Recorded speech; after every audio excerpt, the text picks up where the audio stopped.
शिक्षक साथियों, मैं डॉक्टर प्रिया आनंद श्रीवास्तव निष्ठा कार्यक्रम के लिए कानपुर से स्टेट रिसोर्स पर्सन के रूप में आज फिर आपके सामने एक बार उपस्थित हूँ।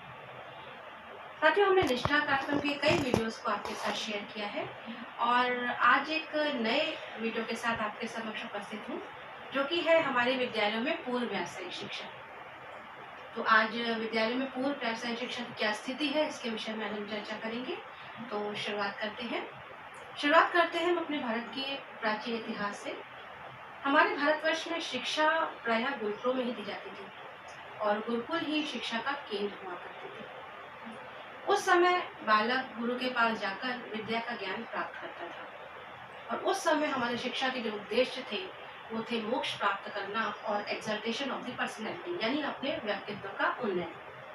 हालांकि कालांतर में समाज की बदलती हुई आवश्यकताओं के साथ साथ शिक्षा के उद्देश्य भी हमारे बदलते गए और समय समय पर शिक्षा अपने उद्देश्यों में परिवर्तन करती है।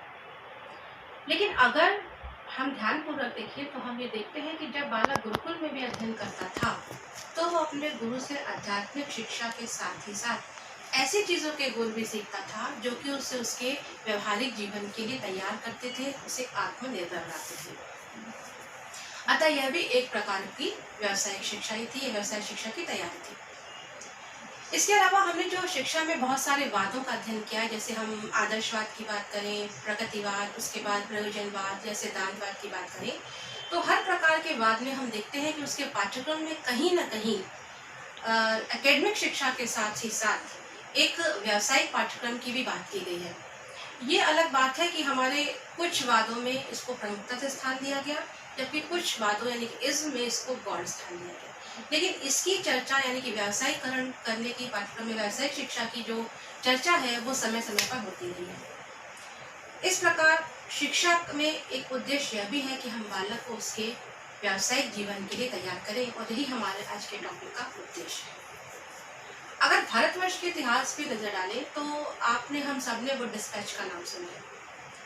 1854 में जब वुड डिस्पैच आया तो इसे शिक्षा का मैग्ना कार्टा कहा गया और हम जानते हैं कि वही पॉइंट है जहाँ से जो विदेशी शिक्षा है यानी कि जो अंग्रेजी शिक्षा है उसका भारत में प्रादुर्भाव हुआ। उस समय वुड डिस्पैच में भी व्यावसायिक शिक्षा और व्यावसायिक पाठ्यक्रम की बात की गई थी। इसके बाद 1882 में जब हमारा भारतीय शिक्षा आयोग बना, जिसे हंटर कमीशन के नाम से जानते हैं, उसमें भी व्यावसायिक शिक्षा की बात की गई और उसमें स्पष्ट रूप से कहा गया था, ये सुझाव दिया गया था कि हमें विद्यार्थियों को दो प्रकार से तैयार करना है। एक प्रकार के हमारे विद्यार्थी वो होंगे जो कि शिक्षा प्राप्त करेंगे और आगे जाकर स्पेशल विश्वविद्यालय शिक्षा के लिए तैयार होंगे, यानी एक कैटेगरी ये है जो बच्चे हमें अध्ययन के तैयार करने हैं, और दूसरी कैटेगरी होती है जो कि प्रोफेशनल लर्निंग करेंगे, यानी जो व्यावसायिक रूप से समाज में अपना व्यावसायिक योगदान देने के लिए तैयार होंगे। इसी प्रकार से 1936 में वुड एफर्ट रिपोर्ट में भी एक्शन की बात की गई, यानी बच्चों को इस प्रकार की कार्ययोजना सिखाना कि बच्चे उसके अकॉर्डिंग अपने आने वाले जीवन में कार्य कर सकें। हम सब साथियों वर्धा शिक्षा योजना या जिसे गांधी जी की बुनियादी तालीम कहते हैं 1937 में जो आई थी, उससे भी परिचित हैं। और वर्धा शिक्षा योजना का उद्देश्य यही था गांधी जी का कि हम अपने बालकों को आत्मनिर्भर बनाएं, यानी उनको विद्या अध्ययन के साथ ही ऐसी स्किल भी उनके अंदर रोपित कर दें जो कि बच्चों को आने वाले भावी जीवन में उन्हें अपने पैरों पर आत्मनिर्भर खड़ा कर सके या उन्हें आत्मनिर्भर बना सके, जिसे कि बाद में जाकिर हुसैन समिति के द्वारा जो है लागू भी किया गया। इसके अतिरिक्त जब हमारी शिक्षा नीति आई, मान लीजिए 1968 में शिक्षा नीति आई, उसमें कहा गया कि 10+2 स्तर पर हमें व्यावसायिक पाठ्यक्रम को लागू करना है। इसके अलावा जो हमारा माध्यमिक शिक्षा कमीशन यानी जो मुतालिया आयोग था, जो 1952-53 में बना, उसमें एक बहुत महत्वपूर्ण बात ये कही गई थी कि विद्यालयों को हम बहुउद्देशीय विद्यालयों में परिवर्तित कर दें। अब ये हमारे जो मल्टी यूजफुल या जो ये मल्टी टास्किंग जो स्कूल्स होंगे, इनमें हम बच्चे को एकेडमिक्स तो सिखाएंगे ही, साथ में साथ उसमें ऐसी स्किल्स भी डेवलप करेंगे जो उसको और उसके भावी जीवन के लिए भी तैयार करें। ये भी हमारी शिक्षा का एक टर्निंग पॉइंट है। अच्छी बात यह है कि 17-18 में जो MHRD की हमारी समग्र शिक्षा व्यवस्था की बात की गई है, उसमें भी जो विद्यालय के साथ साथ जो पूर्व व्यावसायिक शिक्षा है, इसके बारे में पर्याप्त प्रकाश डाला गया है और ये कहा गया है कि बालकों में इस प्रकार की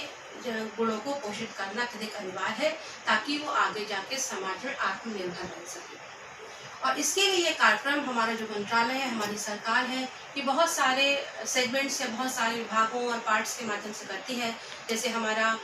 मंत्रालय हो गए, हमारे राज्य स्तरीय मंत्रालय हैं और हमारी कौशल विकास निगम या कौशल विकास समितियाँ।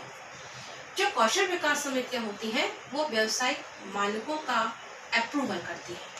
यानी कि जब हमने कोई किसी बच्चे ने या किसी इंस्टीट्यूट ने कोई ऐसा मानक अटेन कर लिया है कि अब वो आगे व्यावसायिक पाठ्यक्रम को दे सकने में या आगे व्यावसायिक व्यू को अपॉइंट करने में सक्षम है, तब उसे ये सर्टिफिकेट दिया जाता है। और इसके कई सारे क्राइटेरिया डिसाइड किए गए और सबसे पहले इस समग्रता वाली शिक्षा में व्यावसायिकता के कुछ उद्देश्य निर्धारित किए गए कि हमें किन किन बातों का ध्यान रखें या किन किन बातों पर काम करना है इस विद्यालय में पूर्व व्यावसायिक शिक्षा। जैसे कि नंबर 1 सबसे महत्वपूर्ण बात हो जाती है कि हमें विद्यालय पाठ्यक्रम यानी जो हमारे एकेडमिक्स का पाठ्यक्रम है और हमारे व्यावसायिक पाठ्यक्रम के बीच में समरसता और एकाग्रता स्थापित करना। दूसरी बात ये कि बालक को अपने आध्यात्मिक यानी कि जो उसका एकेडमिक जीवन है उसके साथ ही साथ आर्थिक और सामाजिक ढांचे में जो फिट बैठे या वो सफल हो सके, ऐसी संरचना के लिए भी हमें तैयार करना। और उससे भी महत्वपूर्ण कार्य हो जाता है कि ऐसी वोकेशनल एजुकेशन को प्रदान करने वाले शिक्षक तैयार करना,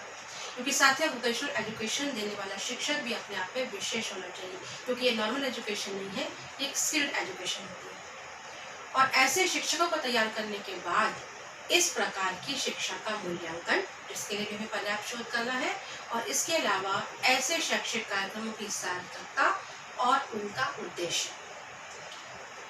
किन किन क्राइटेरियाज में हम लागू कर सकते हैं, इसका भी स्पष्ट निर्धारण MHRD मिनिस्ट्री द्वारा किया गया है। साथियों, हमने आपने देखा है कि हमारे जो पूर्व माध्यमिक विद्यालय है या कभी कभी प्राथमिक विद्यालय में कुछ बच्चियां इतने अधिक स्किल्ड होते हैं कि आगे जाकर अपने वो उस टैलेंट को एक कौशल की तरह डेवलप कर सकते हैं, उससे अर्थोपार्जन भी कर सकते हैं। जैसे हमारे स्कूल में कुछ बच्चियां बहुत अच्छी मेहंदी लगा लेती हैं, कुछ बहुत अच्छे ब्यूटी ट्रीटमेंट कर लेती हैं कि आगे जाके ब्यूटिशियन बन सकती हैं। कुछ बच्चे खेती, किसानी, बागवानी में बहुत रुचि रखते हैं और बहुत अच्छा कार्य कर सकते हैं। इसी प्रकार कुछ बच्चे मॉडल वगैरह बनाने, चार्ट बनाने और छोटे छोटे इलेक्ट्रॉनिक्स आइटम बनाने में बहुत माहिर होते हैं। तो उनकी इन स्किल्स को पहचान कर हम उनको डेवलप कर सकते हैं। और प्राथमिक स्तर पर जो हमारा कंसेप्ट चल रहा है वो हमारा कंसेप्ट कोठारी कमीशन, जो कि 1964 की बात है, लागू करा स्कूल ने। जो हमारा SCPW वर्क है, ये बहुत अच्छी चीज़ है साथियों, क्योंकि हम जो कक्षा 5 तक के स्टूडेंट्स हैं उनके साथ व्यावसायिक स्किल नाम ना देकर उसे हम SCPW नाम लेते हैं। और उस SCPW के कार्यों के माध्यम से ही